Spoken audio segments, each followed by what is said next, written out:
Hi friends, welcome to my channel.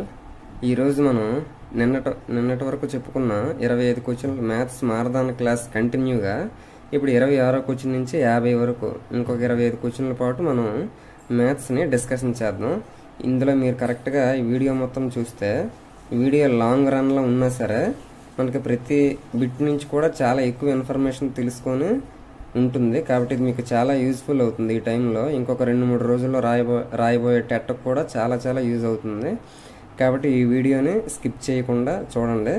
మీకు ఈ video నచ్చినట్లయితే ఖచ్చితంగా నేను బాగా చెప్పానని మీకు అనిపిస్తే లైక్ చేయండి. మీరు లైక్ చేస్తే ఇంకొంతమంది మీలాంటి స్నేహితులకి ఇది షేర్ అవుతుంది. కాబట్టి ఈ విషయాన్ని మర్చిపోకుండా ఖచ్చితంగా లైక్ చేయండి. చూడండి ఫ్రెండ్స్, 26వ క్వశ్చన్. కింది వాటిలో సమాంతర రేఖలకు ఉదాహరణ కానిది ఏది? అంటే సమాంతర రేఖలు అంటే ఏంటో ముందు చూద్దాం, ఆ తర్వాత సమాంతర రేఖలకు ఉదాహరణ కానిది ఏదో తర్వాత చూద్దాం. అంటే రెండు గీతలు ఇచ్చి ఇప్పుడు ఈ రెండు మనం ఒకసారి పరిశీలిస్తే వీటిని పొడిగించుకుంటూ వెళ్తే ఇదొక రేఖ, ఇదొక రేఖ. ఈ రెండు రేఖలను పొడిగించుకుంటూ వెళ్తే ఖచ్చితంగా ఏదో ఒక సందర్భంలో కలిసిపోతుంటాయి. కాబట్టి ఆ విధంగా కలిసిపోయాయంటే అవి సమాంతర రేఖలు అవ్వవు. అవి ఏమవుతాయి? ఖండన రేఖలు అవుతాయి. కాబట్టి వీటిని ఈ విధంగా మనం చూసుకుంటే సపోజ్ ఇప్పుడు ఈ రెండు చూడండి, ఎంత దూరం మనం వీటిని పొడిగించుకొని వెళ్ళినా సరే ఎక్కడా కూడా ఇవి ఖండించుకోవు. ఇలా ఏ విధంగా అయితే ఎంత దూరం మనం పొడిగించినా సరే ఖండించుకునే రేఖలు ఏవైతే ఉంటాయో అటువంటి రేఖలని సమాంతర రేఖలు అంటారు. ఇప్పుడు మనకి ఎగ్జాంపుల్స్ ఇచ్చాడు చూడండి. స్కేలు ఎదురెదురు అంచులు, ఆప్షన్ ఏలో ఏమి ఇచ్చాడు? స్కేలు ఎదురెదురు అంచులు ఏ విధంగా ఉంటాయి? ఇది స్కేల్ అనుకోండి, ఈ స్కేల్లో ఎదురెదురు అంచులు ఈ రెండింటిని ఎంత దూరం పొడిగించినా కూడా ఎక్కడ కలవు. కాబట్టి ఇది సమాంతర రేఖలు అవుతాయి. కాబట్టి వీడు ఉదాహరణ కానిది అన్నాడు కాబట్టి ఆన్సర్ ఇది అవ్వదు. నెక్స్ట్ బి చూడండి. కిటికీ అడ్డ కమ్మీలు. మనకి కిటికీ ఉంటుంది, ఆ కిటికీకి అడ్డ కమ్మీలు ఇలా ఉంటాయా లేదా? ఈ విధంగా ఉన్న అడ్డ కమ్మీలు కూడా ఒకదానికి ఒకటి ఎంత దూరం మనం పొడిగించినా సరే కలుసుకోవు. కాబట్టి ఇవి కూడా సమాంతర రేఖలు అవుతాయి. కాబట్టి మనకు ఉదాహరణ కానిది అడిగాడు కాబట్టి బి కూడా కాదు. నెక్స్ట్ రైలు పట్టాలు, ఆప్షన్ సి రైలు పట్టాలు. రైలు పట్టాలు కూడా మనం అబ్జర్వేషన్ చేస్తే ఈ విధంగా ఉంటాయి. ఈ విధంగా ఉంటే ఈ ఏవైతే గీతలు ఉన్నాయో ఇవి కానీ లేకపోతే ఇవి కానీ ఈ రైలు పట్టాలు ఉన్నాయా, ఈ రైలు పట్టాలు కూడా ఎంత దూరం పొడిగించినా సరే ఎక్కడా కలుసుకోవు. కాబట్టి ఇవి కూడా సమాంతర రేఖలు అవుతాయి. మనకి సమాంతర రేఖలు కానిది ఉదాహరణ కానిది అడిగాడు. ఏబిసి మూడు కూడా సమాంతర రేఖలు అవుతున్నాయి. మరి కానిది ఏదంటే ఆటోమేటిక్గా ఆప్షన్ డిఏ కరెక్ట్ అవుతుంది. ఒకసారి చూడండి ఏమన్నాడు ఆప్షన్ డి. ఆంగ్ల అక్షరం ఎక్స్ అని అన్నాడు. ఆ పేరులోనే ఉంది, ఎక్స్లోనే ఉంది. క్లియర్గా ఖండించుకున్నాయి. ఈ విధంగా ఖండించుకోకుండా లేవు కదా, క్లియర్గా ఖండించుకున్నాయి. కాబట్టి ఇదేమవుతుంది? ఖండన రేఖలు అవుతుందే కానీ సమాంతర రేఖలు అవ్వదు.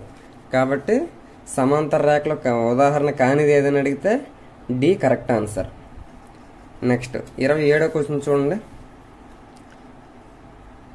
108938 అంటే ఈ పెద్ద నెంబర్ అనే సంఖ్య కింది వాటిలో ఏ సంఖ్యతో భాగింపబడదు అని అంటున్నాడు. ఏ సంఖ్యతో భాగింపబడదు. ఇప్పుడు ఏదైనా ఈ విధంగా ఒక పెద్ద నెంబర్లు మనం ఇచ్చాము అని అంటే వాటిని పలానా నెంబర్తో ఇప్పుడు మూడో నెంబర్తో 7వ నెంబర్తో లేకపోతే 11 తోటి లేకపోతే 4 తోటి 5 తోటి డైరెక్ట్గా భాగిస్తుందా లేదని ప్రతి దానితో అంటే ఇప్పుడు ఈ నెంబర్ అంతా 1,08,938 అనే నెంబర్ని 7తో భాగించి సరిపోతుందా లేదా, మళ్ళీ 3తో భాగిస్తుందా లేదా, 11తో భాగిస్తుందా లేదని మనం విడివిడిగా చూసుకోకుండా ఇది భాగిస్తుందా లేదా అనే విషయం మనం బాజనీత సూత్రాల ద్వారా ఈజీగా తెలుసుకోవచ్చు. ఇప్పుడు ఏదైనా ఒక నెంబరు మనం ఒకసారి బాజనీత సూత్రాలని షార్ట్ కట్లో కొంచెం వేగంగా నేర్చుకుందాం. బాజనీత సూత్రాలు అంటే ఏదైనా ఒక నెంబర్ ఆడి ఎంత పెద్ద నెంబర్ ఇచ్చినా చిన్న నెంబర్ ఇచ్చినా ఏదైనా ఒక నెంబర్ ఇస్తాడు కదా, ఆ నెంబరు 2తో కానీ 3తో కానీ 4తో కానీ ఆ విధంగా నెంబర్స్తో తెగుతుందా లేదా భాగిస్తుందా లేదా ఈజీగా తెలుసుకోవచ్చు. ఇప్పుడు సపోజ్ ఈ నెంబర్ ఇచ్చాడు, ఈ నెంబరు 2తో భాగిస్తుందా లేదా తెలుసుకోవాలి అంటే 2 బాజనీత సూత్రం తెలియాలి. 2 బాజనీత సూత్రం ఏంటంటే ఒకట్ల స్థానంలో ఏదైతే అంకె ఉంటుందో ఆ అంకె 0, 2, 4, 6, 8 ఈ అంకెల్లో ఏది ఉన్నా సరే అది ఖచ్చితంగా ఆ పెద్ద నంబర్ అంతా కూడా 2తో ఖచ్చితంగా భాగిస్తుంది. అంటే ఇప్పుడు 8,92,038 అనే నెంబరు 2తో ఖచ్చితంగా భాగిస్తుంది. ఎందుకు? యూనిట్ ప్లేస్ అంటే 2తో భాగిస్తుందా లేదని మనం ఖచ్చితంగా దేంతో చెప్పగలమంటే ఆ నెంబర్లో ఉన్న ఒకట్ల స్థానం బట్టి మనం ఈజీగా చెప్పవచ్చు. నెక్స్ట్ 3తో భాగిస్తుందా లేదా? 3 యొక్క భాజనీయత సూత్రం ఏంటంటే ఆ ఏదైతే సంఖ్య ఇచ్చాడో ఆ సంఖ్యలోని అంకెలన్నింటినీ ప్లస్ చేయగా వచ్చే నెంబర్ ఒకటి ఉంటుందా, ఆ నెంబర్ 3తో భాగిస్తుందా లేదా చూసుకోవాలి. సపోజ్ ఒకసారి ఈ నెంబర్ని చూడండి. 8, 9, 17, 17, 2, 19, 19, 0, 19, 19, 3, 22, 22, 8, 30. మరి ఈ 30 అనే నెంబర్ 3తో భాగిస్తుందా లేదా? భాగిస్తుంది. ఎందుకు? 3 పదులు 30 కాబట్టి. అంటే ఈ పెద్ద నెంబర్ 8,92,038 అనే నెంబరు 3తో ఖచ్చితంగా భాగిస్తుంది. అంటే దీన్ని బట్టి ఒక నెంబర్ 3తో భాగించాలంటే ఏం చేయాలి? మొత్తం ఆ సంఖ్యలోని అంకెల మొత్తాన్ని కలిపి అది 3తో భాగిస్తుందా లేదా చూసుకోవాలి.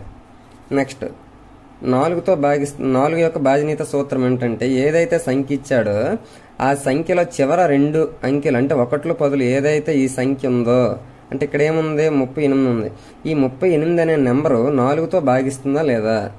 4తో భాగిస్తుందా లేదా? 4తో భాగించదు. ఎందుకు? 4 9 36, 4 9 36 అంటే 38 అనేది 4 తోటి ఎగ్జాక్ట్ గా భాగించదు. అంటే దీన్ని బట్టి ఏమర్థమైంది?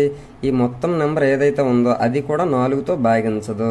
అంటే 4తో ఏ నెంబర్ అయినా సరే భాగించాలి అంటే ఒకట్ల స్థానం 10ల స్థానంలో ఉన్న 2 అంకెలు ఉన్నాయే ఆ 2 అంకెల తాలూకా నెంబరు 4తో భాగిస్తే ఆ నెంబర్ మొత్తం కూడా 4తో భాగిస్తుంది. అది 4 యొక్క భాజనీయత సూత్రం. అలా కాకుండా 1లు 10లు 2 ప్లేసుల్లో కూడా ఒకట్ల స్థానంలో 10ల స్థానం రెండింటిలో కూడా సున్నాలు ఉన్నా సరే అది 4తో భాగిస్తుంది.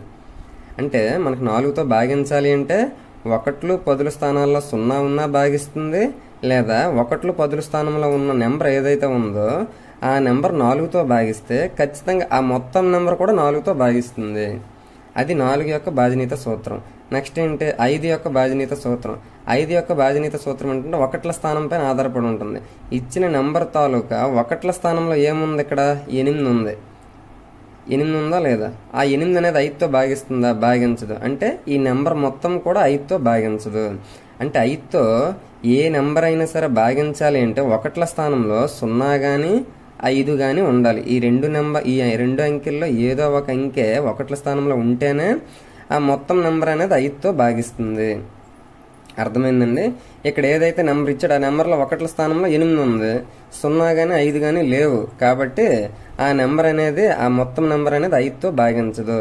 5 యొక్క భాజనీయత సూత్రం ఏంటి అంటే ఒకట్ల స్థానంలో 0 గాని 5 గాని ఉంటే ఇచ్చిన నెంబర్ మొత్తం 5తో భాగిస్తుంది. నెక్స్ట్ 6 ఒక నెంబర్ 6 యొక్క భాజనీయత సూత్రం ఏంటంటే ఒక నెంబరు ఇచ్చిన నెంబర్ అనేది 6తో భాగించాలి అంటే 6కి డైరెక్ట్ గా మనకు భాజనీయత సూత్రం లేదు. 6 అంటే ఏంటి? 2 సాపేక్ష ప్రధాన సంఖ్యల లబ్దంగా రాసుకోవాలి. 2 × 3 అవుతుందా లేదా 6? కాబట్టి 2 × 3 అంటే 6తో భాగించాలి అంటే ఏదైతే నెంబర్ ఇచ్చాడో ఆ నెంబర్ 2తోనే భాగించాలి. మళ్ళీ అదే నెంబర్ 3తో కూడా భాగించింది అనుకో, అప్పుడు ఆ మొత్తం నెంబర్ అనేది 6తో భాగిస్తుంది. ఇక్కడ మనం ఎగ్జాంపుల్గా ఏదైతే చెప్పుకున్నామో ఆ నెంబర్ 2తో భాగించి మళ్ళీ 3తో కూడా భాగిస్తే ఆ నెంబర్ మొత్తం 6తో భాగిస్తుంది. ఇప్పుడు మనకి ఇక్కడ ఇచ్చిన నెంబరు 2తో భాగిస్తుందా లేదా? 2తో భాగిస్తుంది. ఎలా చెప్తున్నాము? 2 యొక్క భాజనీయత సూత్రం ఏంటి? ఒకట్ల స్థానంలో 0, 2, 4, 6, 8 అవి ఉంటే అది 2తో ఖచ్చితంగా భాగిస్తుంది. మరి ఇక్కడ ఒకట్ల స్థానంలో 8 ఉంది కాబట్టి ఈ నెంబర్ మొత్తం 2తో భాగిస్తుంది. అలాగే 3తో కూడా మనం ఇప్పుడు చెక్ చేసుకోవాలి. 3 యొక్క భాజనీయత సూత్రం ఏంటి? ఇచ్చిన నెంబర్లో అంకెల మొత్తాన్ని ఇచ్చిన సంఖ్యలో అంకెలన్నీ కలపగా వచ్చిన నెంబర్ ఏదైతే ఉందో ఆ నెంబర్ 3తో భాగిస్తుందా లేదా చూడాలి. ఇక్కడ అంకెలన్నింటినీ మనం కలిపితే 30 వచ్చింది. ఆ 30 అనేది 3తో భాగిస్తుందా లేదా? అంటే మొత్తం నెంబర్ కూడా 3తో భాగిస్తుంది. దీన్ని బట్టి ఏమర్థమైంది? ఇక్కడ ఉన్న నెంబర్ ఏదైతే ఉందో అది 2తోనే భాగిస్తుంది, 3తోనే భాగిస్తుంది. కాబట్టి ఈ మొత్తం ఏమవుతుంది? ఈ 8,92,038 అనే నెంబర్ 6తో కూడా భాగిస్తుంది. అంటే దీన్ని బట్టి ఏమర్థమైంది? ఒక నెంబర్ ఏదైతే ఉందో ఆ నెంబర్ 6తో భాగించాలి అంటే ఆ నెంబర్ 2తో భాగించాలి, అలాగే 3తో కూడా భాగించాలి. ఆ విధంగా భాగిస్తేనే మొత్తం నెంబర్ కూడా 6తో భాగిస్తుందని అర్థం. నెక్స్ట్ 7 యొక్క భాజనీయత సూత్రం చూడండి. 7 యొక్క భాజనీయత సూత్రం ఏంటంటే ఏదైతే నెంబర్ ఇచ్చాడో ఆ నెంబర్లో ఒకట్ల స్థానాన్ని డబల్ చేసి మిగిలిన నెంబర్లోంచి తీయాలి. ఇప్పుడు సపోజ్ ఇక్కడ ఏం నెంబర్ ఇచ్చాడు అది ఇక్కడ రాస్తాను. ఇక్కడ ఒకట్ల స్థానంలో ఏముంది? 8 ఉంది. ఆ 8ని డబల్ చేయాలి. 8ని డబల్ చేస్తే ఎంత? 16. ఆ 16ని మిగిలిన నెంబర్ ఏదైతే ఉందో దాని నుంచి మైనస్ చేయాలి.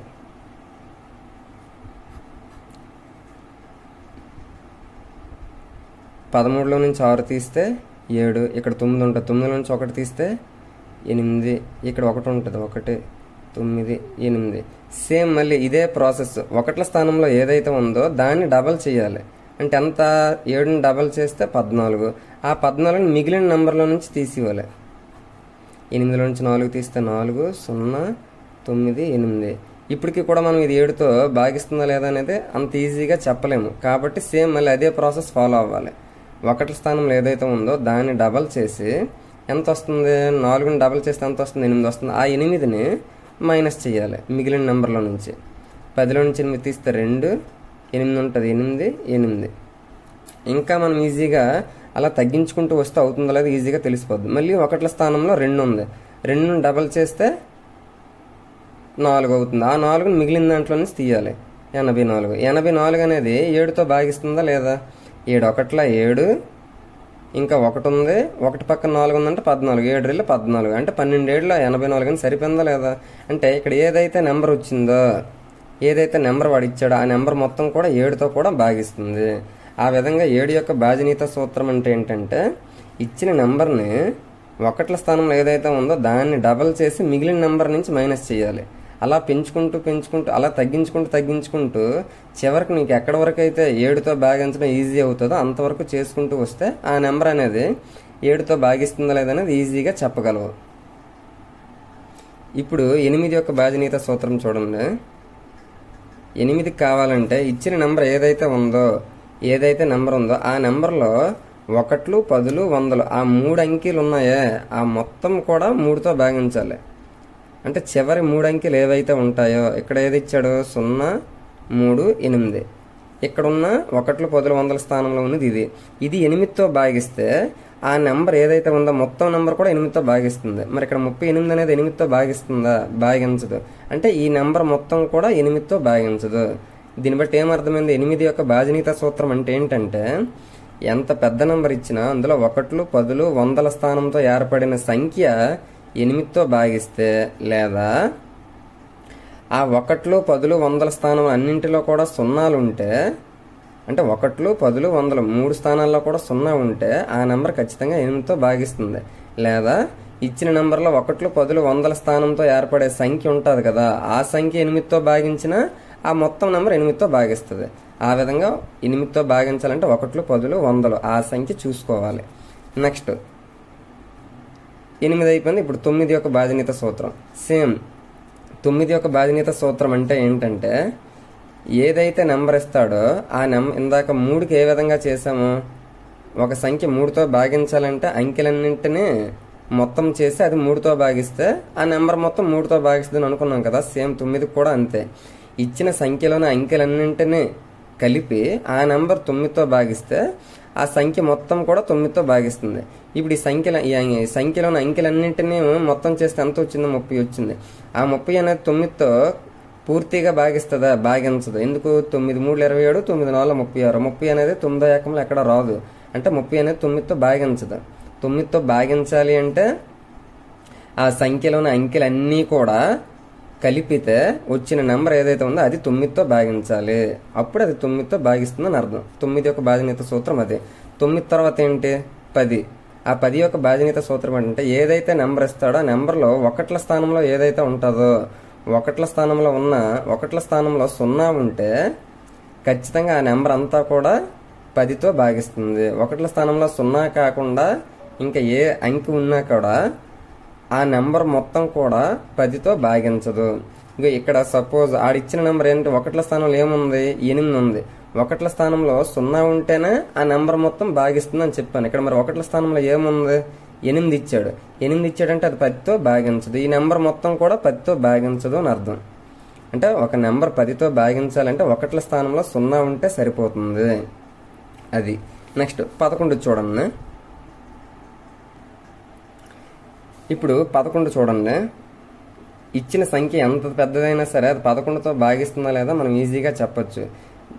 అంటే 11తో ఏ విధంగా భాగిస్తుందంటే సరిస్థానాలు అంటే ఇచ్చిన సంఖ్యలోని సరిస్థానాల మొత్తము బేసి స్థానాల మొత్తము చేసి దాని తాలూకా భేదం చేయాలి.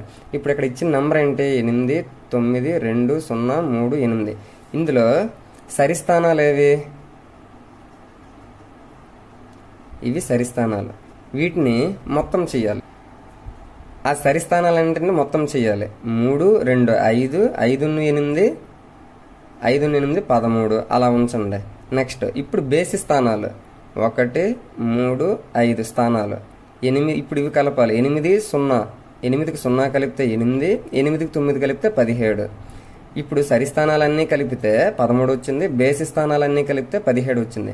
వీటి తాలూకా భేదము అంటే పెద్ద నెంబర్ నుంచి చిన్న నెంబర్ని మైనస్ చేయాలి. మైనస్ చేస్తే ఎంత వస్తుంది? 4 వస్తుంది.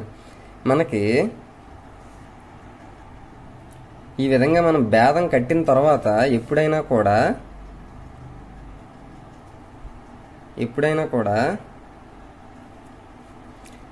0 కానీ 11 కానీ 22 కానీ ఆ విధంగా 11 యొక్క స్థానాలు ఏ వచ్చినా కూడా 0 అయినా రావచ్చు, 11 అయినా రావచ్చు, 22 అయినా రావచ్చు. ఆ విధంగా వస్తే ఆ నెంబర్ ఏదైతే ఉందో ఆ నెంబర్ అంతా కూడా 11తో భాగిస్తుంది అని అర్థం. కానీ ఇక్కడ మనము సరిస్థానాలు బేసి స్థానాలు మొత్తం కనుగొని దాని తాలూకు భేదం ఎంత వచ్చింది? 4 వచ్చింది. మనకు 0 కానీ 11 కానీ 22 కానీ ఆ విధంగా రావాలి. 0 అయినా రావాలి లేదా 11 యొక్క గుణిజాలైనా రావాలి. కానీ ఇక్కడ మనకు వచ్చింది ఏంటి? 4 వచ్చింది. 4 వచ్చిందంటే అది ఖచ్చితంగా 11తో భాగించదు అని అర్థం.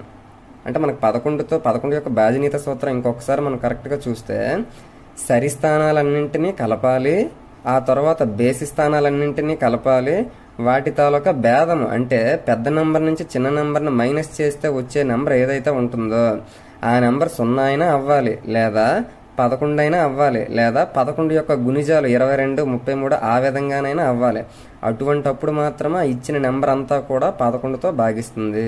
కానీ ఇక్కడ ఇచ్చిన ఈ ఉదాహరణలో భేదం ఎంత వచ్చింది? 4 వచ్చింది. కాబట్టి ఈ నెంబర్ అనేది 11తో భాగింపబడదు.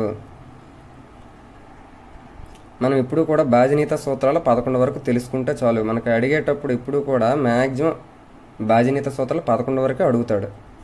ఇప్పుడు మనం మన క్వశ్చన్లోకి వద్దాం. ఇప్పుడు మనకి వాడు ఇచ్చిన క్వశ్చన్ చూద్దాం. 1,08,938 అనే సంఖ్య కింది వాటిలో ఏ సంఖ్యతో భాగింపబడదు అని అంటున్నాడు. ఇప్పుడు చూడండి 7 మనకి భాజనీయత సూత్రాలు ఇప్పుడే చెప్పుకున్నాం. ఒక సంఖ్య 7తో భాగించాలి అంటే ఆడిచ్చింది ఒకసారి చూద్దాం. ఈ సంఖ్య అడిచాడు, ఇది 7తో భాగిస్తుందా లేదనంటే ఏం చెప్పాను? ఒక నెంబర్ 7తో భాగించాలంటే 1ల స్థానంలో ఉన్న అంకెను డబల్ చేసి 8 డబల్ చేస్తే 16 వస్తుంది. ఆ 16 మిగిలిన నెంబర్లో నుంచి తీయాలి. 3లో నుంచి 6 తీయాలి. 13లో నుంచి 6 తీస్తే 7, 8 నుంచి 1 తీస్తే 7, 8, 1, 0. ఇంకా ఇది 7తో మనం ఈజీగా భాగించడం అంత కరెక్ట్ కాదు. కాబట్టి మళ్ళీ 1ల స్థానాన్ని డబల్ చేస్తే అంటే 14 అవుతుంది. ఆ 14 మిగిలిన నెంబర్లో నుంచి తీయాలి. 10, 7లో నుంచి 4 తీస్తే 3, 8లో నుంచి 1 తీస్తే 6, 1, 0. ఇంకా మనం 1ల స్థానాన్ని డబల్ చేసి అంటే 6 అవుతుంది.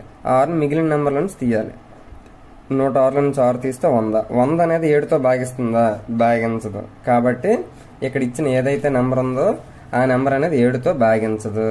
నెక్స్ట్ ఇచ్చిన నెంబరు 3తో భాగించాలి అంటే ఆ సంఖ్యలోని అంకెలన్నీ కలిపి అది 3తో భాగిస్తుందా లేదా చూద్దాం. ఇప్పుడు ఆ సంఖ్యలోని అంకెలు ఏంటి ఇచ్చాడు చూడండి. మొత్తం అన్ని కలపండి.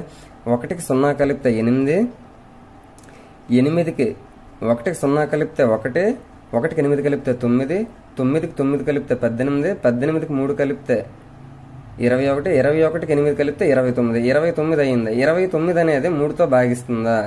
భాగించదు. ఎందుకు? 3 9 27, 3 10 30. కాబట్టి 29 అనేది 3వ ఎక్కములు ఎక్కడ రావట్లేదు, అంటే 3తో తెగదు. కాబట్టి ఈ నెంబర్ అంతా కూడా 3తో భాగింపబడదు. నెక్స్ట్ 11తో చెయ్యాలి. ఈ నెంబర్ అంతా 11తో భాగిస్తుందా లేదనేది ఏ విధంగా చెప్పగలమని చెప్పాను.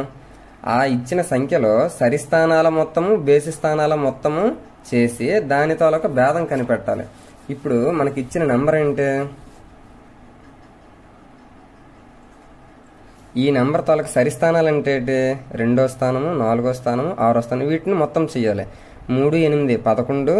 11కి 1 కలిపితే 12. సరి స్థానాలు మొత్తం చేస్తే 12 వచ్చింది. నెక్స్ట్ బేసి స్థానాలు 8, 9, 17. 17కి 0 కలిపితే 17. ఈ విధంగా సరి స్థానాలు 12 వచ్చింది, బేస్ స్థానాలు 17 వచ్చింది. వాటి తాలూకా భేదము అంటే పెద్ద నెంబర్ నుంచి చిన్న నెంబర్ మైనస్ చేస్తే ఎంత వస్తుంది? 5 వస్తుంది.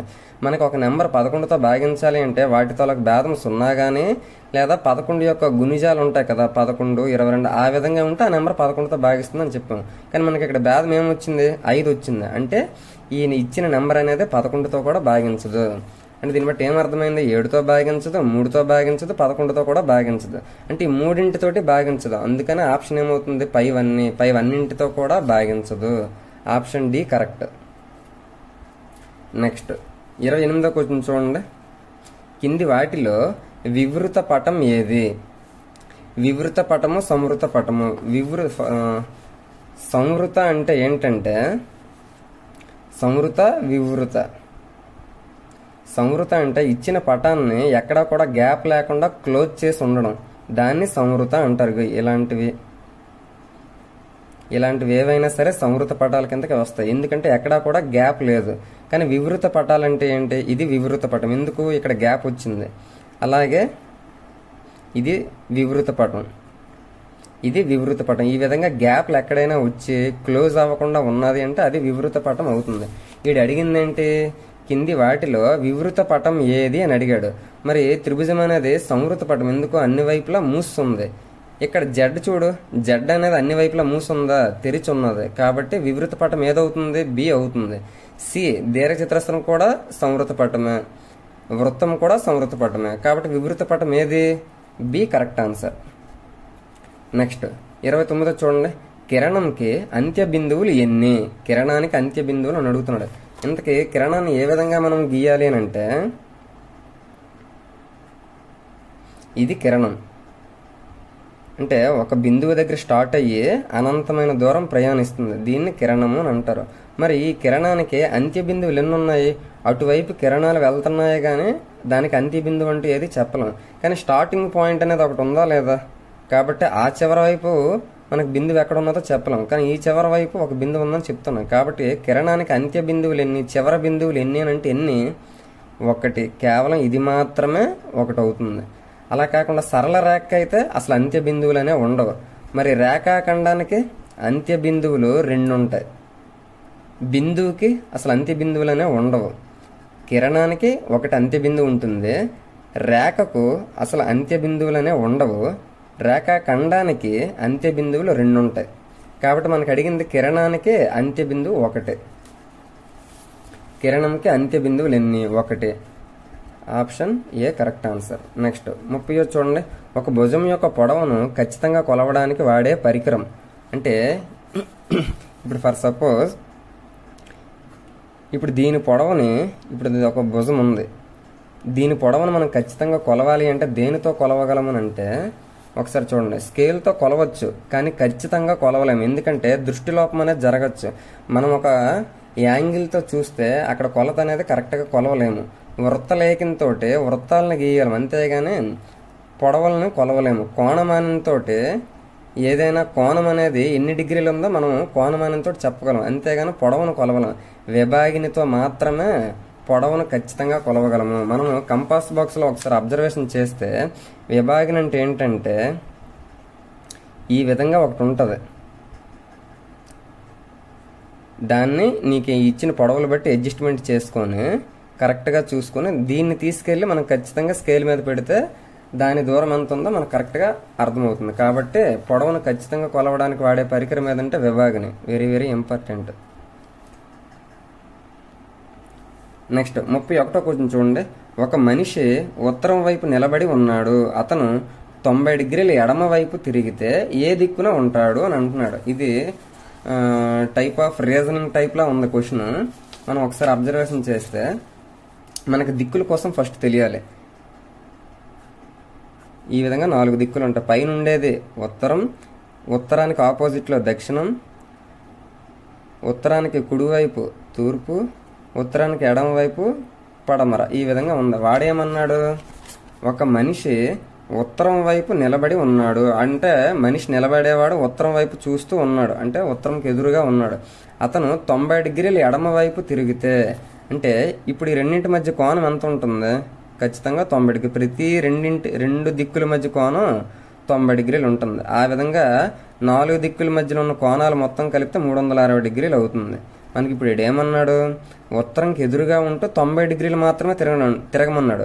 మరి ఈ విధంగా ఉండేటప్పుడు ఎడమ వైపు తిరగమన్నాడు 90 డిగ్రీలు. ఎడమ అనేది ఏదవుతుంది? ఇటే కదా ఎడమ అవుతుంది. ఇటువైపు ఎడమ అవుతుంది, ఇటువైపు కుడి అవుతుంది. మనకి ఎడమ వైపు రమ్మన్నాడు కాబట్టి ఎడమ వైపు వచ్చావు అని అంటే ఇటువైపు రమ్మన్నాడు అని అంటే అప్పుడు దేనికి ఎదురుగా ఉంటావు? దేనికి ఎదురుగా ఉంటావు అంటే దేనికి ఎదురుగా ఉంటావు? పడమరకి ఎదురుగా ఉంటావు. అంతే అదేవిధంగా మనిషి ఉత్తరానికి ఎదురుగా ఉంటూ కుడివైపు 90 డిగ్రీలు తిరిగాడు అన్నాడు అనుకో. కుడివైపు అంటే ఇటే కదా, కుడివైపు అంటే ఇటు, కుడివైపు అంటే ఇటు కాబట్టి అప్పుడు దేనికి ఎదురుగా ఉంటాడు? తూర్పు వైపు ఉంటాడు. అదే మనిషి ఉత్తరం వైపు ఉంటూ 180 డిగ్రీలు ఎడమ వైపు తిరిగాడు అని అన్నాడు అనుకో, అప్పుడు ఖచ్చితంగా దానికి ఎదురు నుంచి ఈ విధంగా ఇక్కడి వరకు వస్తాడు. 180 అన్నాడు కాబట్టి 90 ఇంకొక 90 కలిపి ఉత్తరానికి ఆపోజిట్ దక్షిణం వైపు వస్తాడు. మనకి ఇన్ని డిగ్రీలు తిరిగాడు, అలాగే ఏ దిక్కును తిరిగాడు, ఎడమ వైపు తిరిగాడా కుడి వైపు తిరిగాడు అనేది కూడా ఇంపార్టెంట్. మనకి ఇప్పుడు క్వశ్చన్లో ఉత్తరం వైపు ఉండి ఎడమ వైపు 90 డిగ్రీలు తిరిగాడు అని అన్నాడు. మరి ఎడమ వైపు తిరిగాడు అని అన్నాడంటే ఖచ్చితంగా ఎటువైపు ఉన్నట్టు? పడమర వైపు ఉన్నట్టు. పడమర అనేది ఆప్షన్స్లో ఎక్కడుంది? C is the correct answer. Next 32 చూడండి. కింది వాటిలో తప్పు ఏది? అంటే ఇందులో కరెక్ట్ సమాధానాలు 3 ఉన్నాయి, ఒకటి మాత్రమే తప్పు ఉన్నది. ఆ తప్పు ఉన్నది ఏదో కనిపెట్టాలి. సంపూర్ణ కోణము. సంపూర్ణ కోణం అంటే 360 డిగ్రీలు ఏదైతే ఉంటుందో దాన్ని సంపూర్ణ కోణం అని అంటారు. అలాగే ఒక పూర్తి భ్రమణం చేసిస్తే దాన్ని పూర్తి భ్రమణం అంటే ఇప్పుడు సపోజ్ ఈ విధంగా ఉంది. ఈ విధంగా ఉండి ఇక్కడ స్టార్ట్ అయ్యి మళ్ళీ అదే ప్లేస్కి రావడానికి ఎంత భ్రమణం చేసిందని అంటే 360 డిగ్రీలు భ్రమణం చేసింది, పూర్తి భ్రమణం చేసిందని అంటారు. పూర్తి భ్రమణం అంటే 360 డిగ్రీలు. అలాగే ఇక్కడ ఏమిచ్చాడు? 4 లంబ కోణాలు అన్నాడు. ఒక లంబ కోణం అంటే 90 డిగ్రీలు. మరి 4 లంబ కోణాలు అన్నాడు అని అంటే 4 90 డిగ్రీలు, 94 360 డిగ్రీలు. అంటే సంపూర్ణ కోణం అంటే 4 లంబ కోణాలు అనొచ్చు, లేదా 360 డిగ్రీలు అనొచ్చు, లేదా పూర్తి భ్రమణం అని కూడా అనొచ్చు. కాబట్టి సంపూర్ణ కోణం అనే దానికి ఇది తప్పు కాదు, ఇది రైటే. కాబట్టి మనకు ఆన్సర్ ఇది అవ్వదు. నెక్స్ట్ సరళ కోణం చూడండి. సరళ కోణం అంటే 180 డిగ్రీలు. సరళ కోణం అంటే 180 డిగ్రీలు. ఇప్పుడు సపోజ్ ఈ విధంగా ఉంది, దీన్ని సరళ కోణం అంటారు. పూర్తి భ్రమణం అంటే ఇది 360 డిగ్రీలు. అలా కాకుండా ఎక్కడి నుంచి ఎక్కడి వరకు మాత్రమే ఉంటే ఇదేమంటే సరళ కోణము 180 డిగ్రీలు. మరి అలాగే 2 లంబ కోణాలు అని కూడా అన్నాడు. లంబ కోణం అంటే 90 డిగ్రీలు. మరి 2 లంబ కోణాలు అన్నాడు అంటే 2 90లు 180 డిగ్రీలు. అంటే సరళ కోణం అంటే 180 డిగ్రీలు, అలాగే 2 లంబ కోణాలు. ఇక్కడ ఇంకేమిచ్చాడు? 1/2 పరిభ్రమణం. 1/2 అంటే ఏంటి? సగము. పరిభ్రమణం అంటే పూర్తి భ్రమణము. ఆ పూర్తి భ్రమణంలో సగం అంటే పూర్తి భ్రమణం అంటే 360 డిగ్రీలు. అందులో సగం భ్రమణం అంటే 180 డిగ్రీలే కదా. కాబట్టి సరళ కోణం అంటే 2 లంబ కోణాలు అనొచ్చు, లేదా 180 డిగ్రీలు అనొచ్చు, లేదా పరిభ్రమణంలో సగం అని కూడా అనొచ్చు. కాబట్టి సరళ కోణం పరంగా ఇచ్చింది కూడా మనకి రైటే, తప్పు కాదు. నెక్స్ట్ సి పరావర్తన కోణం చూడండి. పరావర్తన కోణం అంటే ఏంటి? మనకి 90 డిగ్రీలు ఉంటే అది లంబ కోణం అంటారు. 90 డిగ్రీల కంటే ఎక్కువ ఉంటే దాన్ని అధిక కోణం అని అంటారు. అంటే 180 డిగ్రీల కంటే ఎక్కువ ఉండి 360 డిగ్రీల కంటే తక్కువ ఉంటే అటువంటి కోణాన్ని పరావర్తన కోణం అంటారు. ఇప్పుడు పరావర్తన కోణంకి ఒక ఎగ్జాంపుల్ నేను వేస్తాను, చూడండి.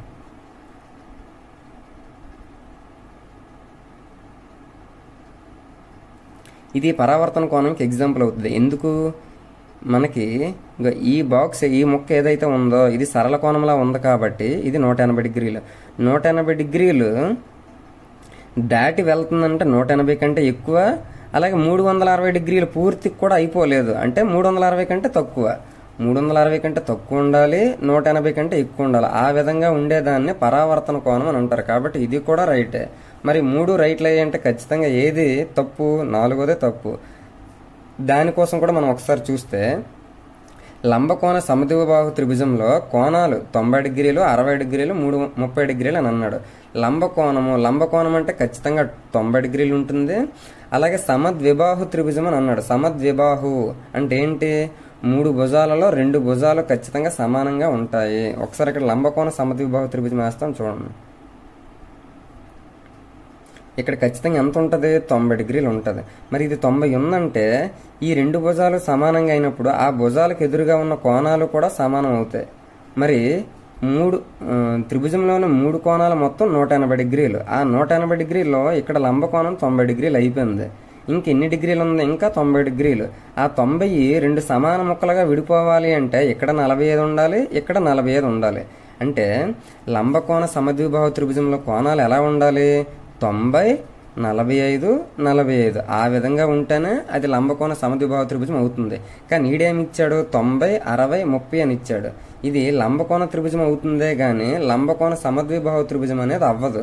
కాబట్టి ఆప్షన్స్ పరంగా ఇది తప్పే కదా, మనకి తప్పే అడిగాడు కాబట్టి ఆప్షన్ డి కరెక్ట్ ఆన్సర్.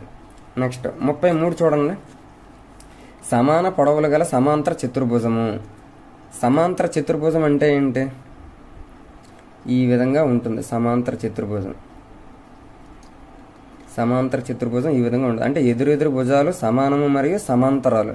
ఎదురెదురు భుజాలు సమానంగా ఉంటాయి, అలాగే సమాంతరంగా కూడా ఉంటాయి. మరి ఈడేమన్నాడు? సమాన పొడవులు గల సమాంతర చతుర్భుజం అంటే పొడవులన్నీ సమానం అయిపోవాలి. పొడవులన్నీ సమానం అయిపోవాలి అంటే అప్పుడు అది ఏ విధంగా మారుతుంది అని అంటే రాంబస్ గా మారుతుంది. రాంబస్ లో భుజాలు మాత్రమే సమానం, అలాగే సమాంతరాలు, అంతేగాని కోణాలు సమానం కాదు. మరి సమాన పొడవులు గల సమాంతర చతుర్భుజం ఏది అని అంటే ఏమవుతుంది? రాంబస్ అవుతుంది. ఇక్కడ చూస్తే మనకి ఇది చతురస్రం లాగా కూడా కనబడుతుంది అని చెప్పేసి ఫస్ట్ ఆప్షన్ లో చతురస్రం ఇస్తాడు. కానీ చతురస్రం కాదు. చతురస్రం అనేది ఎప్పుడవుతుంది? వాటి లోపల కోణాలు కూడా 90 డిగ్రీల లంబ కోణాలు అయినప్పుడు మాత్రమే చతురస్రం అవుతుంది. కానీ ఇక్కడ ఏమన్నాడు? సమాన పొడవులు గల సమాంతర చతుర్భుజము. సమాంతర చతుర్భుజం అనేది ఎదురెదురు భుజాలు మాత్రమే సమానంగా ఉంటాయి. ఇప్పుడు ఏమన్నాడు? 4 భుజాలు సమానం అయినప్పుడు ఏ విధంగా మారుతుంది అని అంటున్నాడు. రాంబస్ గానే మారుతుంది. నెక్స్ట్ 34 చూడండి. కింది వాటిలో ఏది అసత్యం? ఏది అసత్యం అంటే సత్యమైన 3 ఉన్నాయి, అంటే కరెక్ట్ అయిన 3 ఉన్నాయి. కరెక్ట్ కానిది అసత్యమైనది ఒకటి మాత్రం ఉంది. ఆ ఒక్కటేదో మనం కనిపెట్టాలి. ఒకసారి ఏ చూడండి. -53 గ్రేటర్ దాన్ -69. ఇది రైటే. ఎందుకంటే మైనస్లో తక్కువ ఉన్నది అని అంటే అదే ఎక్కువ వాల్యూ. ఇక్కడ 53, 69. 53 అనేది యాక్చువల్గా చిన్నది, కానీ -53 అనేది -69 కంటే పెద్దది. ఎందుకంటే మన సంఖ్యారేఖలో ఎడమ వైపుకు వెళుతున్న కొద్దీ దాని వాల్యూ తగ్గుతూ ఉంటది. ఎందుకు? రుణ సంఖ్యల వైపు. మరి రుణ సంఖ్యల్లో -53 చివర ఉంటుందా, -69 చివర ఉంటుందా? -69 చివర ఉంటది. అంటే -53 ముందే ఉంటది. ఏదైతే ముందు ఉంటుందో అది పెద్దది. మరి ఇడు గ్రేటర్ దాన్ అని కదా అన్నాడు, కాబట్టి ఇది రైటే. నెక్స్ట్ బి చూడు. 0 లెస్ దాన్ -5, 0 లెస్ దాన్ -5 అంటే 0 అనేది చిన్నదే అని అంటున్నాడు. -5 కంటే రుణ సంఖ్యల కంటే 0 అనేది ఖచ్చితంగా పెద్దదే అవుతుంది. కానీ ఇడు చిన్నదని చెప్పాడు. ఎందుకు? 0 అనేది అటువైపు ధన సంఖ్యలకి ఇటువైపు రుణ సంఖ్యలకి మధ్యలో ఉంటది. కానీ రుణ సంఖ్యల కంటే 0 పెద్దదే, ధన సంఖ్యల కంటే 0 చిన్నదే. కానీ ఈడేమన్నాడు? రుణ సంఖ్యలు ఏవైతే ఉన్నాయో వాటికంటే చిన్నదని అంటున్నాడు.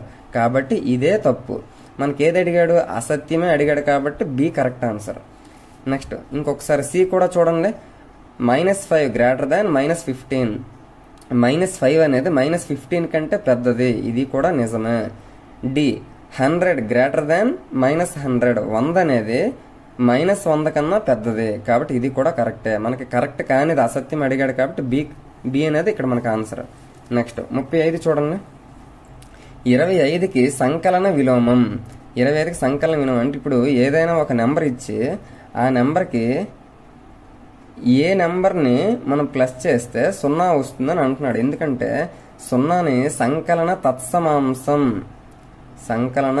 తత్సమాంసం అని అంటారు. మరి ఏకి ఏ నెంబర్ని ప్లస్ చేస్తే 0 వస్తుంది? ఏకి -a ని ప్లస్ చేస్తే 0 వస్తుంది. ఆ విధంగా ఇడేమడిగాడు? 25కి సంకలన విలోమం అడిగాడు. అంటే 25కి ఏ నెంబర్ని ప్లస్ చేస్తే 0 వస్తుంది. 25కి ఏ నెంబర్ని ప్లస్ చేయాలి? -25ని ప్లస్ చేసినప్పుడే కదా 25 -25 పోయి 0 మాత్రమే మిగులుతుంది. కాబట్టి 25కి సంకలన విలోమం -25. ఒకవేళ -25కి సంకలన విలోమం అడిగినా 25. 25కి సంకలన విలోమం -25, -25కి సంకలన విలోమం 25. ఆ విధంగా మనకి 25కి సంకలన విలోమం ఏంటి? -25. -25 ఎక్కడ ఉంది? Option A correct answer. 36వ క్వశ్చన్ చూడండి. కింది వాటిలో సహచర ధర్మంని సూచించేది ఏది? ఇక్కడ ABCD అని 4 ఇచ్చాడు. అందులో సహచర ధర్మాన్ని దేన్ని సూచిస్తుంది? A+B. ఏ చూస్తే A+B = ఏ చూస్తే A+B = B+C అన్నాడు. ఆ విధంగా A+B = B+C అన్నాడు అంటే అది స్థిత్యంతర ధర్మం అవుతుంది, సహచర ధర్మం అవ్వదు. కాబట్టి ఏ కాదు. నెక్స్ట్ బి చూడు. A × B × C = A × B × A × C. ఇది సహచర ధర్మం అవుతుంది. నెక్స్ట్ సి చూడు. A × B+C = A × B + A × C. అంటే ఏ తోటి బిని గుణించాడు ప్లస్ ఏని సితో గుణించాడు, అందుకు A × B + A × C. మరి ఇది ఏ ధర్మం అంటే గుణకార విభాగ న్యాయము దీన్ని అంటారు. దీన్ని ఏమంటారు? A × B × C = A అనేది బిని గుణిస్తుంది A × B A అనేది సిని కూడా గుణిస్తుంది కాబట్టి A × C. దీన్ని సహచర ధర్మం అని అంటారు. A - B = B - C. ఇది కూడా స్థిత్యంతర ధర్మం. ఈ A D అనే ఈ రెండు కూడా స్థిత్యంతర ధర్మాలు. B అనేది సహచర ధర్మము, C అనేది గుణకార విభాగ న్యాయము. మనకు అడిగిందంటే సహచర ధర్మం ఏదని అడుగుతున్నాడు. మరి సహచర ధర్మం ఏది? B correct answer. నెక్స్ట్ 37 చూడండి. గుణకార తత్సమాంసం ఏది? గుణకార తత్సమాంసం ఇది ఇందాక సంకలన తత్సమాంసం 0 అని చెప్పుకున్నాం. మరి ఆ విధంగా గుణకార తత్సమాంసం ఏది అంటే 1. B correct answer. అంటే దీని అర్థం ఏంటంటే ఇప్పుడు ఏ ఉంది, ఏకి ఏ నెంబర్తో గుణిస్తే 1 వస్తుంది. ఏని 1/aతో గుణిస్తేనే 1 వస్తుంది. ఇప్పుడు ఎందుకు? ఏని ఏ పోతే అప్పుడు 1 మిగులుతుంది. ఆ విధంగా ఏ నెంబర్ని ఇచ్చిన నెంబర్కి ఏ నెంబర్తో గుణిస్తే మనకి 1 వస్తుంది. అర్థమైందండి? ఆ విధంగా 1 రావాలి. అందుకనే 1ని మనం ఏమంటామంటే గుణకార తత్సమాంసము అని అంటాం. ఇప్పుడు సపోజ్ 5కి గుణకార విలోమం ఏంటి? 1/5. 5కి 1/5 గుణకార విలోమం. ఎందుకు? 5 పోయి 1 గుణకార తత్సమాంసం వస్తుంది. అలాగే 7కి గుణకార విలోమం ఏంటి? 1/7. 7 పోయి 1 మిగులుతుంది. గుణకార తత్సమాంసం 1 వస్తుంది. ఆ విధంగా మనకి ఏ నెంబర్ని దేనితో గుణిస్తే 1 వస్తుంది. అందుకనే 1ని గుణకార తత్సమాంసం అని అంటారు. కాబట్టి బి కరెక్ట్ ఆన్సర్. నెక్స్ట్ 39 చూడండి. 38 0 యొక్క వ్యుత్క్రమం అన్న గుణకార విలోమం అన్న 1. ఇప్పుడు 0 ఉంది. 0కి గుణకార విలోమం వ్యుత్క్రమం అంటే ఏంటంటే 1/0. అప్పుడు 0 పోయి 1 మిగులుతుందని అనుకోవచ్చు. గుణకార తత్సమాంసం వచ్చింది కదా, కాబట్టి 0కి గుణకార విలోమం వ్యుత్క్రమం అనేది 1/0 అవుతుందని అనుకుంటావు. కానీ కాదు. ఎందుకు కాదు అని అంటే 1/0 అంటే హారంలో 0 వేసావనంటే అది ఖచ్చితంగా నిర్వచించబడదు. ఇన్ఫినిటీ అని అంటారు. మరి ఆప్షన్స్లో ఇన్ఫినిటీ ఎక్కడ ఉంది? డీలో ఉంది. అంటే దీన్ని బట్టి ఏమర్థమైంది? వ్యుత్క్రమం రాయలేని నెంబర్ ఏదైనా ఉంది అని అంటే అది 0 మాత్రమే. 0కి వ్యుత్క్రమం గుణకార విలోమం అనేది మనం రాయలేము. నెక్స్ట్ 39 2 అకరణీయ సంఖ్య మధ్య రాయగలిగే అకరణీయ సంఖ్యలు ఎన్ని? ఏవైనా 2 అకరణీయ సంఖ్యలు తీసుకుంటే వాటి మధ్య ఎన్నైనా అకరణీయ సంఖ్యలు రాయొచ్చు. కాబట్టి ఇక్కడ 1 మాత్రం అన్నాడు, ఇక్కడ 0 అన్నాడు, ఇక్కడ రాయలేమన్నాడు, ఇక్కడ ఎన్నైనా రాయొచ్చు అని అన్నాడు. 2 అకరణీయ సంఖ్యల మధ్య ఎన్ని అకరణీయ సంఖ్యలైనా రాయొచ్చు. కాబట్టి డి కరెక్ట్. అలా కాకుండా 2 సహజ సంఖ్యల మధ్య, ఇప్పుడు సపోజ్ 2, 3 ఉన్నాయి. 2 సహజ సంఖ్యల మధ్యలోన మళ్ళీ ఇంకా సహజ సంఖ్యలు ఏవి రాయలేవు. అలాగే పూర్ణాంకాల మధ్యలో కూడా రాయలేవు. అలాగే పూర్ణ సంఖ్యల మధ్యలో కూడా రాయలేవు. కానీ అకరణీయ సంఖ్యల మధ్య 2 అకరణీయ సంఖ్యల మధ్య ఎన్ని అకరణీయ సంఖ్యలైనా రాయొచ్చు. మనం ఇప్పుడు ఒకసారి చూద్దాం. సహజ సంఖ్యలు ఉన్నాయి. సహజ సంఖ్యలు ఎక్కడ? 1, 2, 3 ఈ విధంగా స్టార్ట్ అవుతాయి. ఫర్ సపోజ్ ఇప్పుడు నేను 7, 8 అనే 2 సహజ సంఖ్యలు తీసుకున్నాను. 7, 8కి మధ్యలో ఇంకేవైనా సహజ సంఖ్యలు ఉంటాయా? ఉండవు. అంటే సహజ సంఖ్యలు ఏవైనా 2 సహజ సంఖ్యల వరుస సహజ సంఖ్యల మధ్యలో మనము సహజ సంఖ్యలు అనేవి ఇంకా మనం గుర్తించలేము. అలాగే పూర్ణాంకాలు ఎక్కడి నుంచి స్టార్ట్ అవుతాయి? 0, 1, 2, 3 ఈ విధంగా స్టార్ట్ అవుతాయి. ఫర్ సపోజ్ 2 వరుస పూర్ణాంకాలు 4, 5 ఉన్నాయి. ఈ రెండింటి మధ్యలో నా పూర్ణాంకాలు మళ్ళీ రాయగలమంటే రాయలేము. ఆ తర్వాత పూర్ణ సంఖ్యలు పూర్ణ సంఖ్యలు అంటే మైనస్ నెంబర్లు ఉంటాయి, అలాగే ప్లస్ నెంబర్లు కూడా ఉంటాయి. మరి ఇప్పుడు సపోజ్ -3 -2 రెండు వరుస పూర్ణాంకాలు పూర్ణ సంఖ్యలు. మరి -3 -2 మధ్యలోన మనము పూర్ణ సంఖ్యలు రాయగలమంటే మరి రాయలేము. ఆ విధంగా మనం చూసుకుంటే ఒక్క అకరణి సంఖ్యలు క్యూ ఉన్నాయా వాటికి మధ్యలో మాత్రం ఇప్పుడు సపోజ్ 1 2 ఉంది. 1 ఒక అకరణి సంఖ్య, 2 ఒక అకరణి సంఖ్య. వీటి మధ్యలో అకరణి సంఖ్యలు రాయగలమా లేదా చూద్దాం. 1కి 2కి మధ్యలో 1/2 రాయగలం, 1/4 రాయగలం, 1/8 రాయగలం, 1/9 రాయగలం. ఈ విధంగా 1కి 2కి మధ్య ఎన్ని అకరణి సంఖ్యలైనా రాయొచ్చు. అంటే దీన్ని బట్టి ఏమర్థమవుతుంది, రెండు అకరణి సంఖ్యల మధ్య ఎన్ని రాయగలం అంటే ఎన్నైనా రాయొచ్చు అని అర్థమైందా లేదా. నెక్స్ట్ 40 చూడండి. 40 x³ + x² + x + 1లో x = 10 ప్రతిక్షేపిస్తే, అంటే ప్రతి x ప్లేస్లో మనం 10 వేస్తే మొత్తం అన్ని ప్లస్ చేస్తే మనకు ఆన్సర్ ఎంత వస్తుందో చూసేసుకోవడం డైరెక్ట్గా. ఫస్ట్ 10 అనేది x³ వేద్దాం. 10³ 10³ అంటే ఎంత 1000. 10³ అంటే ఎంత 1000. తర్వాత ఇక్కడ 10 వేద్దాం. 10² అంటే 100. ఇక్కడ 10, ఇక్కడ ఆల్రెడీ 1 ఉంది. మరి వీటన్నిటిని ప్లస్ చేస్తే ఏమొచ్చింది 1 1 1 అంటే అన్ని 1111 వచ్చింది. 1111 అనేది ఎక్కడ ఉందా, ఆప్షన్ డి కరెక్ట్ ఆన్సర్. ఆ విధంగా మనకి గత టెట్ ఎగ్జామ్స్లో కూడా ఏదైనా ఒక ఈక్వేషన్ ఇచ్చి అందులో x ప్లేస్లో 2 వేయమని, x ప్లేస్లో 5 వేయమని చెప్పేసి కొన్ని క్వశ్చన్లు ఇవ్వడం జరిగింది. అందుకని నేను ఇక్కడ ఒక క్వశ్చన్ మోడల్గా ఇచ్చాను. నెక్స్ట్ 41 చూడండి. ఒక దీర్ఘచతురస్రం పొడవు వెడల్పులు 3:2 నిష్పత్తిలో ఉన్నాయి. అంటే దీర్ఘచతురస్రం తాలూకా పొడవు 3 భాగాలు ఉంటే వెడల్పు 2 భాగాలు ఉంది. దాని చుట్టుకొలత 60 సెంటీమీటర్లు అయినా పొడవు వెడల్పులు ఎంత అని అంటున్నాడు. చుట్టుకొలత ఎంత అంటున్నాడు, 60 సెంటీమీటర్లు అంటున్నాడు. దీర్ఘచతురస్రం యొక్క చుట్టుకొలతకు సూత్రం అంటే 2 × L + B = ఆల్రెడీ చుట్టుకొలత ఎంత ఇచ్చాడు, 60 సెంటీమీటర్లు ఇచ్చాడు. అంటే 2 1 2 30లో పోతుంది. అంటే L + B ఎంత 30 సెంటీమీటర్లు.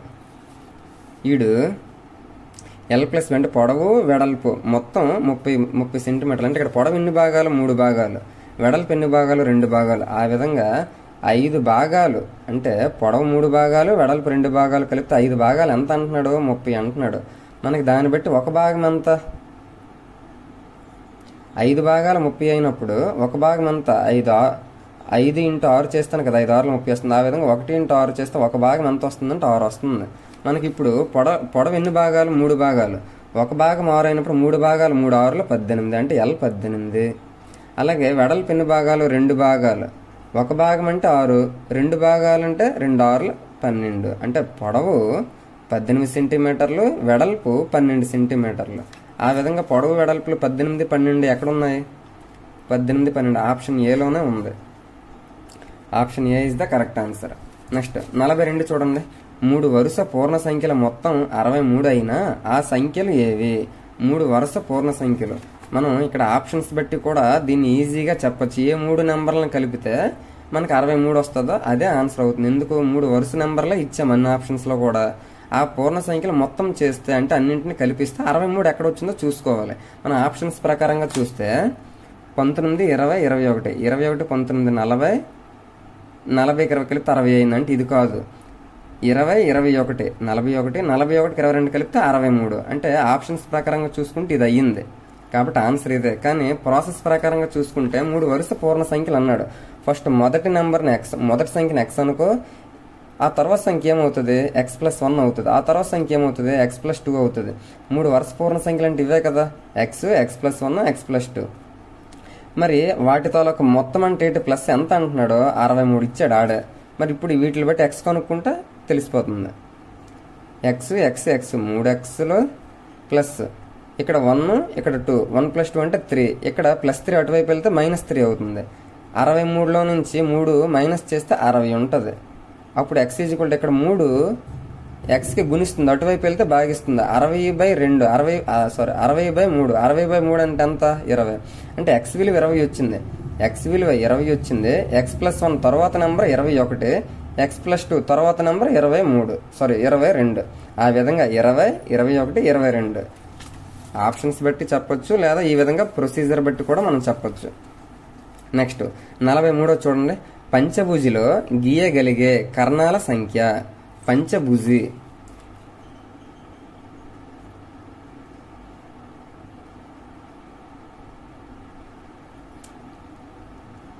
దీన్ని పంచభుజి అని అంటారు. ఈ పంచభుజికి ఎన్ని కర్ణాలు గీయగలమనంటే 1 2 3 4 5. మొత్తం ఎన్ని గీయగలిగామనంటే 5 గీయగలిగాం. పంచభుజి కర్ణాలు ఎన్ని గీయగలమనంటే 5 గీయగలం. మరి కర్ణాల సంఖ్య ఎక్కడుంది? 5. Option A correct. కానీ ఈ విధంగా మనం తర్వాత సరే దశభుజికి ఎన్ని కర్ణాలు గీయమనంటే దశభుజి బొమ్మ వేసి దానికి కర్ణాలు గీయడం అనేది చాలా కష్టంగా ఉంటుంది కదా. మరి దీనికి సూత్రం ఏంటంటే n ఇంటూ n-3/2. కర్ణాల సంఖ్యకి సూత్రం ఏంటంటే n ఇంటూ n-3/2. మరి ఇక్కడ n అంటే ఏంటంటే నీకు ఏదైతే బహుభుజి ఇచ్చాడో దాని తాలూకా భుజాల సంఖ్య. ఇప్పుడు నీకు ఇక్కడ పంచభుజి అన్నాడు. పంచ అంటే 5 భుజాలు కాబట్టి n ప్లేస్లో 5 వేస్తే 5 -3 అంటే n ప్లేస్లో 5 వేస్తే 5-3 2/2. 2 పోయి ఏం మిగిలింది? 5 మిగిలింది. అంటే 5 కర్ణాలు వచ్చాయా లేదా? ఆ విధంగా ఏ బహుభుజి కానీ ఇప్పుడు సపోజ్ చతుర్భుజంకి కర్ణాల సంఖ్య ఎన్ని అని అన్నాను. చతుర్భుజానికి భుజాలు ఎన్ని ఉంటాయి? 4 ఉంటాయి. అంటే n అనేది 4. మరి కర్ణాల సంఖ్యకి సూత్రం ఏంటి? n into n-3/2. అంటే n ప్లేస్లో 4 వేయాలి. 4 ఇంటూ n ప్లేస్లో 4 వేస్తే 4లో నుంచి 3 తీస్తే 1/2. మరి ఇక్కడ ఏం తెగుతుంది? 2 1 2 2. అంటే చతుర్భుజానికి ఎన్ని కర్ణాలు ఉంటాయంటే 2 ఉంటాయి. ఆ విధంగా నీకు దశభుజి అంటే n ప్లేస్లో 10 వేయాలి. నవభుజి అంటే n ప్లేస్లో 9 వేయాలి. అష్టభుజి అంటే n ప్లేస్లో 8 వేయాలి. షడ్భుజి అంటే n ప్లేస్లో 6 వేయాలి. ఆ విధంగా మనము ఏ బహుభుజి అడిగితే ఆ బహుభుజి తాలూకా నెంబర్ మనకు తెలిస్తే కర్ణాల సంఖ్య అనేది ఈజీగా కనుక్కోవచ్చు. ఒక్కొక్కసారి కర్ణాల సంఖ్య డైరెక్ట్గా ఇచ్చేసి అది ఏ బహుభుజి అని అడుగుతాడు. ఇప్పుడు ఫర్ సపోజ్ కర్ణాల సంఖ్య 5 అని చెప్పేసి ఇచ్చి ఆ తర్వాత దాన్ని బట్టి ఏ విధంగా చేయగలం అంటాడు. అంటే వాడే కర్ణాల సంఖ్య ఇచ్చేస్తాడు. దాన్ని బట్టి అది ఏ క్రమ బహుభుజి అంటే పంచభుజ లేకపోతే అష్టభుజ నవభుజ దశభుజ చతుర్భుజమా అది ఏ విధంగా అవుతుందని అడుగుతాడు. అది కూడా మనం రివర్స్లో కూడా చేయడం మనకు రావాలి. నెక్స్ట్ 44 చూడండి. కింది వాటిలో కుంభాకార బహుభుజి కానిది ఏది? కుంభాకార బహుభుజి కానిది ఏది అని అంటే మనం ఒకసారి ఆప్షన్స్ చూస్తే A B C D. ఏలో అంటే కుంభాకార బహుభుజి అంటే నీకు ఏదైతే బహుభుజి ఉంటుందో అందులో ఏ ఒక్క కోణం కూడా 180 డిగ్రీల కంటే ఎక్కువ ఉండకూడదు. ఎక్కడైనా సరే 180 డిగ్రీల కంటే ఎక్కువ ఉన్నది అని అంటే అది ఖచ్చితంగా కుంభాకార బహుభుజి అవ్వదు. ఇప్పుడు మరి ఇందులో మనం ఏలో చూస్తే ఎక్కడ కూడా 180 డిగ్రీల కంటే ఎక్కువ ఉండదు. అన్నీ కూడా 180 డిగ్రీల కంటే తక్కువ ఉంటాయి. ఏలోనా బిలోనా సిలోనా. కానీ ఇక్కడ మనం డీని అబ్జర్వేషన్ చేస్తే ఇక్కడ 180 డిగ్రీల కంటే కోణం అనేది ఎక్కువ ఉంటుంది. ఎందుకు? ఇది సరళ కోణం దాటి స్ట్రైట్ లైన్ దాటి ఇంకా క్రాస్ అయ్యింది. అంటే ఇది 180 డిగ్రీల కంటే ఎక్కువ ఉంటుంది. ఆ విధంగా ఒక బహుభుజిలో ఒక కోణం దగ్గర 180 డిగ్రీల కంటే ఎక్కువ ఉన్నది అంటే అది ఖచ్చితంగా కుంభాకార బహుభుజి అనేది అవ్వదు. మరి ఏటన్నాడు? కుంభాకార బహుభుజి కానిది ఏది అని అడిగాడు. కానిదేది? డి. నెక్స్ట్ 45 చూడండి. షడ్భుజి యొక్క అంతర్కోణాల మొత్తము. షడ్భుజి అంటే 6. అంతర్కోణాల మొత్తానికి సూత్రం ఏంటంటే n-3 × 180 degrees. ఈ n ప్లేస్లో ఆడు ఏది అడిగాడు? ఏ బహుభుజి అడిగాడు ఆ బహుభుజి తాలూకా నెంబర్ రాయడం. ఇక్కడ మనకి క్వశ్చన్లో ఏం అడిగాడు? షడ్భుజి యొక్క అంతర్కోణాల మొత్తం. షడ్భుజి అంటే 6 అంటే n ప్లేస్లో 6 వేస్తే ఆ షడ్భుజి యొక్క అంతర్కోణాల మొత్తం వస్తుంది. 6 - 3 అంటే 3. 3ని 180తో గుణిస్తే 18 3 54 అంటే 540 డిగ్రీలు. అంటే షడ్భుజి యొక్క అంతర్కోణాల మొత్తం 180 డిగ్రీలు.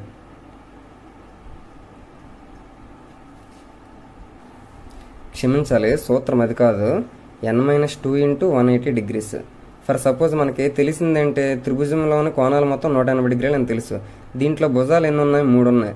ఆ 3ని ఇక్కడ మనం వేస్తే 3 - 2 × 180 డిగ్రీలు. మూడులో నుంచి రెండు తీస్తే 1 1 × 180 అంటే 180 డిగ్రీలు. సరిపోయిందా లేదా? ఆ విధంగా మనకు సూత్రం ఏంటంటే n-2 × 180 డిగ్రీస్. ఇప్పుడు మనకు క్వశ్చన్లో ఏం అడిగాడంటే షడ్భుజి అని అన్నాడు. షడ్భుజి అంటే 6 అంటే n ప్లేస్లో 6 వేయాలి. 6 - 2 × 180 డిగ్రీలు. 6లో నుంచి 2 తీస్తే 4 180 డిగ్రీలు. 18 4 72 అంటే 720 డిగ్రీలు. షడ్భుజిలోని అంతర్కోణాలు మొత్తం చేస్తే ఎంత వచ్చిందనంటే 720 డిగ్రీలు వచ్చింది. 720 అనేది ఎక్కడ ఉంది? Option A correct answer. అంటే మనకి అంతర్కోణాలు మొత్తం కనుక్కోవడానికి సూత్రం ఏది అంటే n-2 × 180 డిగ్రీలు. నెక్స్ట్ 46 చూడండి. చతుర్భుజం యొక్క బాహ్య కోణాల మొత్తం ఎంత అని అంటున్నాడు. బాహ్య కోణాల మొత్తం దేనికైనా సరే, ఏ బహుభుజికైనా, అది చతుర్భుజమైనా, పంచభుజి అయినా, అష్టభుజి అయినా, ఏదైనా సరే బాహ్య కోణాల మొత్తం ఎంత అని అడిగాడంటే 360 డిగ్రీలు. బాహ్య కోణాల మొత్తం ఎంత అని అడిగితే 360 డిగ్రీలు. మరి 360 డిగ్రీలు అనేది ఎక్కడ ఉంది ఆప్షన్లో? Option B correct. ఇక్కడ చతుర్భుజం అనే కాదు, అష్టభుజి అడిగినా, నవభుజి అడిగినా, షడ్భుజి అడిగినా, ఏది అడిగినా సరే బాహ్య కోణాలు మొత్తం అని అన్నాడు అంటే అది ఖచ్చితంగా 360 డిగ్రీలు అవుతుంది. 47 చూడండి. సమాంతర చతుర్భుజంలోని అన్ని కోణాలు సమానమైతే ఏమవుతుంది? సమాంతర చతుర్భుజము సమాంతర ఇక్కడ ఎదురెదురు కోణాలు మాత్రమే సమానంగా ఉంటాయి. ఈ 2 కోణాలు సమానంగా ఉంటాయి, ఈ 2 కోణాలు సమానంగా ఉంటాయి. కానీ ఈడేమన్నాడు? సమాంతర చతుర్భుజంలో అన్ని కోణాలు సమానమైతే.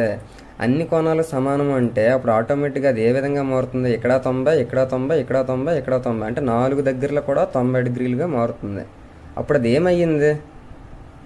ఏ విధంగా మారింది? దీర్ఘ చతురస్రంగా మారిందా? లేదంటే ఈ విధంగా ఉన్నది ఈ విధంగా మారింది కాబట్టి అది దీర్ఘ చతురస్రం అవుతుంది. సమాంతర చతుర్భుజం అనేది ఎదురెదురు కోణాలు మాత్రమే సమానంగా ఉంటాయి. ఇప్పుడు అన్ని కోణాలు సమానం చేస్తే అంటే ఈ విధంగా ఉన్నది ఈ విధంగా మారుతుంది. అప్పుడు ఇది ఏ విధంగా మారింది? దీర్ఘ చతురస్రంగా మారింది. చతుర్భుజ నిర్మాణానికి కావలసిన కొలతలు. ఒక చతుర్భుజం నిర్మాణానికి ఎన్ని కొలతలు కావాలి అంటే 5 కొలతలు కావాలి. అంటే ఒక చతుర్భుజాన్ని నువ్వు నిర్మించాలంటే ఖచ్చితంగా 5 కొలతలు అనేవి ఉండాలి. Option B correct. నెక్స్ట్ 49 చూడండి. 10 to 15 తరగతిలో వెడల్పు లేదా పరిమాణం ఎంత? వెడల్పు అన్నా పరిమాణం అన్నా ఒకటే. తరగతి వెడల్పు అన్నా తరగతి పరిమాణం అన్నా ఒకటే. మరి 10 to 15 ఈ తరగతిలో 10ని దిగువ అవధి అని, 15ని ఎగువ అవధి అని అంటారు. మరి ఎగువ అవధి నుంచి దిగువ అవధిని మైనస్ చేస్తే ఏదైతే వస్తుందో దాన్ని వెడల్పు అని అంటారు. అంటే ఆ గ్యాప్లో ఉండేది ఎంతో అది వెడల్పు అవుతుంది. అంటే ఆ రెండింటికి డిఫరెన్స్. మరి 15కి 10కి డిఫరెన్స్ ఎంత? 5. మరి 5 అనేది వెడల్పు అవుతుంది. మరి 5 ఎక్కడ ఉంది? ఆప్షన్ సిలో ఉంది. నెక్స్ట్ 50 చూడండి. కమ్మీ రేఖాచిత్రం సంబంధించి సరికానిది అంటే సరైనవి 3 ఉన్నాయి, సరికానివి 1 మాత్రం ఉంది. 1 ఏదో కనిపెట్టాలి. కమ్మీ ఎత్తులు దాని పరిమాణంను సూచిస్తుంది. మనకి కమ్మీ రేఖాచిత్రం అంటే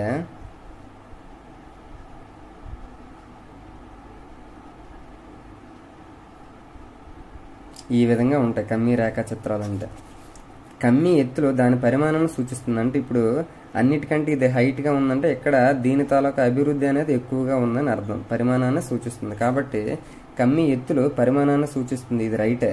నెక్స్ట్ బి చూడు. కమ్మీలు సమాన వెడల్పులు కలిగి ఉంటాయి. ఈ కమ్మీ అన్ని కమ్మీలు కూడా వెడల్పు అంటే ఇది. ఈ విడ్త్ ఇక్కడ ఎంత ఉందో ఇక్కడ కూడా అంతే ఉండాలి, ఇక్కడ కూడా అంతే ఉండాలి, ఇక్కడ కూడా అంతే ఉండాలి. అంటే వెడల్పులు అనేవి సమానంగా ఉంటాయి కాబట్టి ఇది కూడా రైటే. కమ్మీల మధ్య సమానమైన ఖాళీలు ఉండవు. ఈ కమ్మీకి మధ్యలో ఎంత ఖాళీ ఉందో దీనికి ఈ కమ్మీకి కూడా అంతే ఖాళీ ఉంటుంది. దీనికి అంటే ప్రతి పక్కపక్కన ఉన్న కమ్మీల మధ్య ఖాళీలు కూడా సమానంగా ఉంటాయి. కానీ ఈడేమన్నాడు? కమ్మీల మధ్య సమానమైన ఖాళీలు ఉండవు అని అన్నాడు. మరి తప్పే కదా, సరి కానిది అడిగట్టు ఇదే సరికాదు కాబట్టి C correct answer. Next D చూడండి. ఇచ్చిన దత్తాంశంకు అనుపాతంలో ఎత్తులను కలిగి ఉంటుంది. ఆడి దత్తాంశంలో ఏదైతే ఇస్తాడో దాని ప్రకారంగానే ఎత్తులు ఉంటాయి.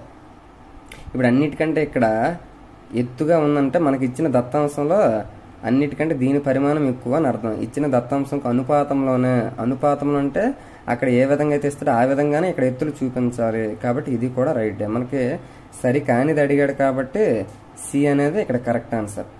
ఈ విధంగా మనము రేపు 2 రోజుల్లో జరగబోయే టెట్కి సంబంధించి చాలా వరకు అన్ని టాపిక్స్ని కొంతవరకు కవర్ చేశాను. ఇంకా నేను ఇంకో 2-3 వీడియోలు చేసి మిగిలిన టాపిక్స్ని కూడా కవర్ చేయడానికి నా వంతుగా నేను ట్రై చేస్తాను.